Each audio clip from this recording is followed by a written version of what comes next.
On May 2nd, 2026, three cavers stood at the entrance of Kuzgun, one of the deepest caves in Turkey, 1,300 meters of cold limestone sunk into the Aladaglar. The rock sits at 3 degrees. The shafts are long enough that a dropped stone falls out of hearing before it lands. 3 people went down that morning, and all 3 had done this before. None of them had done it together, and that mattered more than any of them knew yet. Their call-out time was 20 hours out. What does a pull-through trip ask of you that a normal descent never does? Finality, mostly. You pull the rope down behind you, and the cave closes like a door. Emre was 36, an Istanbul caver with 7 Aladaglar expeditions behind him, who promised his wife a message from the ridge before every trip. He was the one who wanted this route, and he had argued for it for 2 seasons. Layla was 33, the strongest climber of the 3, the one who retied every knot Emre tied because she trusted nobody's hands but her own. Okan was 45, the oldest, quiet, slow to anger. His habit was the pull test. Load the pull-down rope with full body weight and watch it run before anybody commits, every trip, because a rope that runs on a test can still jam on the pull. Kuzgun drops in a chain of clean shafts toward a river level, and the route they had chosen crosses a 100-meter pitch with no way back up it. The plan was the through route Emre had argued for. 9 pitches down, the rope pulled after the 100-meter pitch, 4 kilometers of lower series to the resurgence, 14 hours door to door. What they didn't know, the flake at the top of the big pitch had a crack behind it just wide enough to eat a moving rope. They went down at 6. The early pitches ran like clockwork, descenders hissing under load, meltwater ticking off helmets, the rope creaking at every rebelay. Layla went first on every pitch. At the big pitch, 6 hours in and on schedule, they stood on the boulder floor under 100 meters of hanging rope. Okan ran his pull test, and it ran clean. What they didn't know, it had run clean past the flake by half a meter, and the real pull would not. 20 meters into the pull, that is when the route failed them, because the rope walked sideways into the crack behind the flake and stopped dead, and no amount of weight would move it another centimeter. Emre pulled until his hands bled. Layla tried a hauling system off a boulder and moved nothing. The rope hung there, 30 meters of it in reach, 70 jammed above, attached to nothing they could use. Here is what you need to understand about a jammed pull-through. It is worse than no rope at all. A cut rope tells you your options. A jammed one keeps promising. And this is where the arithmetic stops being about equipment and starts being about 3 tired people making decisions in the cold. So what does a dead end actually do to a team? It finds the crack in it, the way water finds one in rock. Emre wanted to climb the jammed rope and free it, and you could hear in his voice that he had already decided. Layla told him no, twice, flat. Because a rope jammed on a flake can cut on the same flake with a man on it. And because they had been underground 9 hours, and the cold was already making the decisions feel smaller than they were. By early evening, the argument had teeth. The rope had failed. The route was gone. Nobody up top knew. Emre blamed the route out loud, and Okan said nothing at all, which was worse. Layla stood between them with the survey held flat under her lamp, and made them both look at it until they stopped talking over her. Because this is the arithmetic of their position. 4 kilometers of lower series to a resurgence none of them had seen, a pitch that could not be reclimbed, a call-out 14 hours out, and cold that works on an angry man faster than a calm one. Emre checked the same crab on his harness 4 times in a minute. Layla watched him and said nothing, because you do not point out a man's hands to him. At 7, Emre grabbed the rope again anyway. The panic was doing his thinking now. Layla put her hand flat on his chest and said one word, and he stopped, and he put it down. Watch 3 careers of caving survive one argument. They did what the survey said and not what the fear said. They took the 30 meters of rope they could reach, cut it free, and committed to the lower series with 1 shortened rope and 11 hours of dark left. The river level ran waist deep in places and black everywhere, and the cold came through their oversuits in the first 100 meters. Okan broke trail the whole way, an hour at a stretch, and never once said whose fault it was, and that silence held the team together better than any rope. Behind him, Emre talked too much and too fast, the way frightened men do, and Layla answered just enough to keep him moving. Put yourself in that passage for 1 hour of it, 3 degrees, wet to the ribs, a shortened rope, and 2 people ahead of you who almost came apart at the bottom of a shaft. And the arithmetic of a resurgence that had to exist because the survey said so. Would you have trusted a line on paper that much? They did, and that is the whole story. They waited out of the resurgence at 4 in the morning, 22 hours after they went in, 2 hours before their call-out would have fired. One wrong junction in the river level, and they would have been trapped below a pitch nobody could reclimb. Emery sat down in the streambed and did not move for 10 minutes, and neither of the others rushed him. The expedition report recorded a pull-through rope jammed in a flake crack at the 100-meter pitch, a team decision to commit forward with a shortened rope, and a 4-kilometer river-level exit with no injury and no call-out raised. The club rigs that pitch with a steel deviation now, and the flake has a name nobody says in front of Emery. One of the deepest caves in Turkey still drops its 1,300 meters under the Aladaglar. A rope that runs on a test can still jam on the pull, Okan still teaches, and Layla teaches the other half. The route does not care who argued for it. The report recorded 70 meters of rope still in the crack, and Emery sent the message from the ridge at dawn, 2 days of silence later. On June 21, 2026, 3 cavers crossed boot-deep snow to the mouth of the Abisso Michele Gortani, one of the deepest caves in Italy, into air that smelled of wet stone and tasted like winter. 920 meters of shafts drop under Monte Canin from there, and the rock holds 2 degrees all year. The wind at the entrance never stops, and it follows you down the first 100 meters like something with an opinion. 3 went down, Franca, Silvio, and Dario, the youngest, carrying the new survey gear he had talked the club into buying.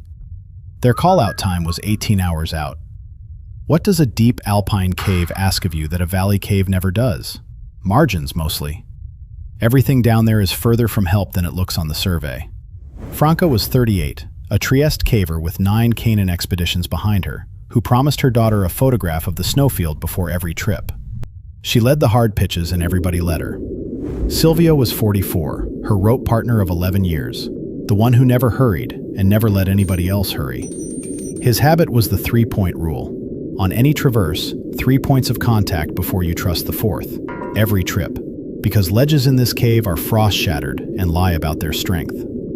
The Gortani route crosses a gallery where the floor falls away, and the way on is a rock ledge above a 20-meter drop, protected by an old traverse line. The plan was a survey camp at 600 meters, 8 pitches down, the traverse gallery, 2 nights underground, 16 hours door-to-door each way. What they didn't know, the winter's freeze had worked a meter of that ledge loose from the wall, and it was waiting for weight. They went down at 5. The early pitches ran like clockwork, descenders hissing under load, boots knocking grit off the ledges, meltwater ticking off their helmets, the traverse line creaking where it had creaked for 20 years. At the traverse, 7 hours in and on schedule, Franca clipped the old line and started across the ledge the way she had crossed it 9 times before. What she didn't know, the meter of rock under her 3rd step was attached to the mountain by frost and habit and nothing else. Halfway across, that is when the mountain failed her, because the ledge shattered under her boots and went down the drop in pieces, and she went with it to the end of the traverse line. The old line held. She stopped 3 meters down the wall, hanging over the drop, and the ledge she needed to stand on to get back was gone. 10 meters of gallery now had no floor at all. Here is what you need to understand about a broken traverse. The fall is not the problem. The gap is. A caver on a line above a drop is safe until she is exhausted, and this is where the arithmetic stops being about the rock and starts being about how long arms last at 2 degrees. So what does a missing ledge do to the 2 people who watched it go? It splits them, fast and ugly. Silvio wanted to rig a rope straight down to her and haul.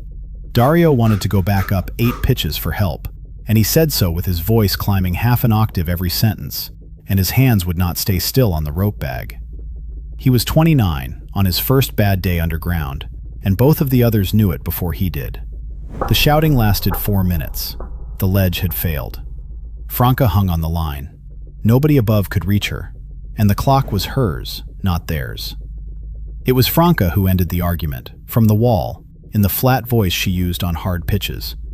"One problem at a time," she said. And the first problem was a rebelay bolt 2 meters from her right hand. Because this is the arithmetic of a hanging caver. An upright harness hang starts shutting the body down inside 20 minutes. She had already spent 6 of them arguing, and the nearest bolt was 2 meters of blank wall away. Watch 11 years of a rope partnership work without a wasted word. Silvio lowered her a loop of rope with a jammer already on it, weighted with a spare crab so it swung true, because you do not make a hanging partner reach. Franca caught it on the second swing, clipped in, and unweighted the old line 1 limb at a time, the way you take weight off a bad anchor, as if it might notice. Her forearms were already past burning and into the dangerous quiet after it. Then came the part nobody films. 90 minutes of rigging a new line across 10 meters of gallery with no floor, bolt by bolt, while Franca hung in a sling seat and called the placements she could see from below. Put yourself on that wall for 1 hour of it. 2 degrees, a sling cutting into both legs, and the 2 voices above you taking turns telling you it is going well, and the arithmetic of a drill battery that had 11 holes in it when the gallery needed 9. Would you have counted along? She did, out loud, every hole, and the counting is what kept her voice level. Franca came over the new line at midnight, 4.5 hours after the ledge went, on the last 2 bolts the battery had in it. 20 minutes more, and she would have been trapped in the sling seat with arms too far gone to climb. Dario had gone quiet somewhere an hour too. When she was up, he shook her hand very formally, and then he sat down on a rock and cried, and nobody has mentioned it then or since.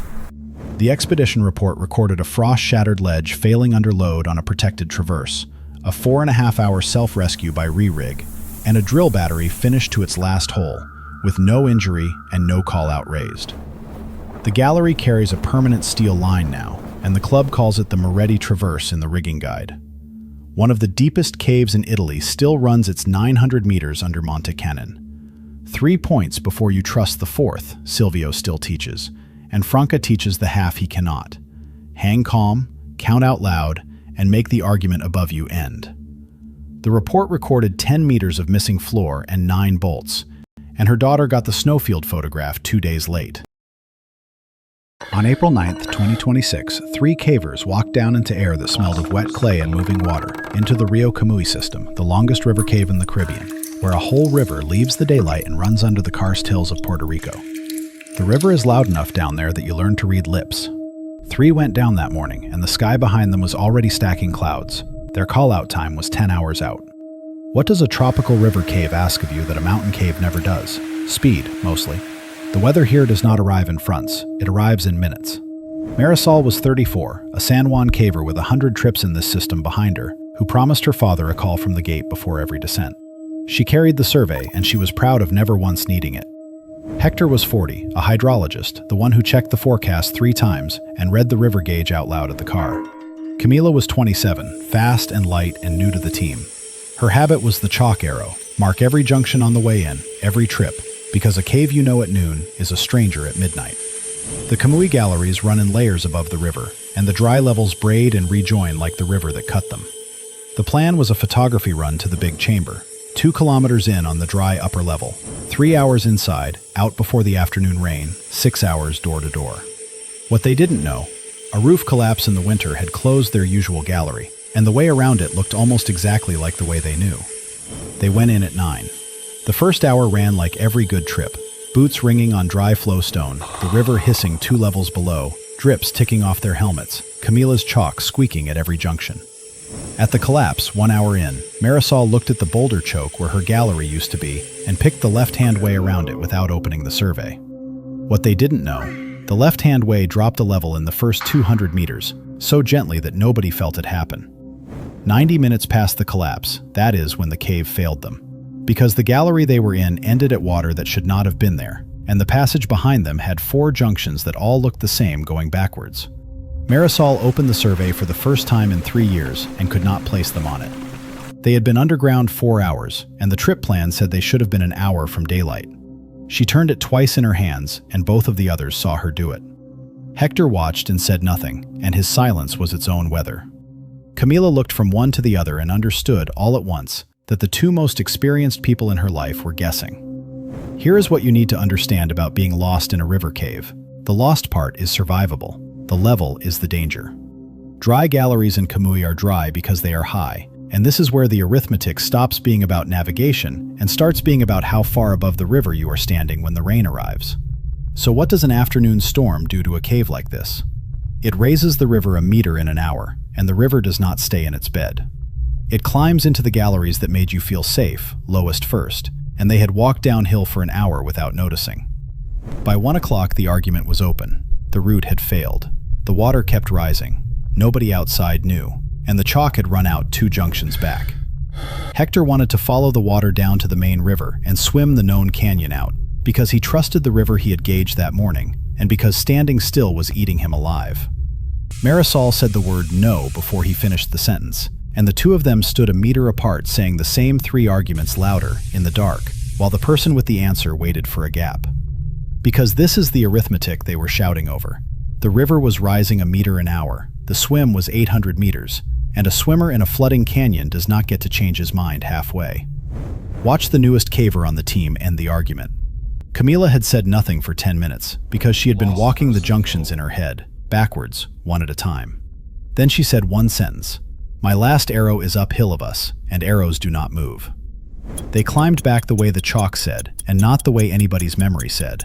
4 junctions, every one of them uphill, Camila in front reading her own handwriting off the walls, while the river sound behind them changed from a hiss to a roar.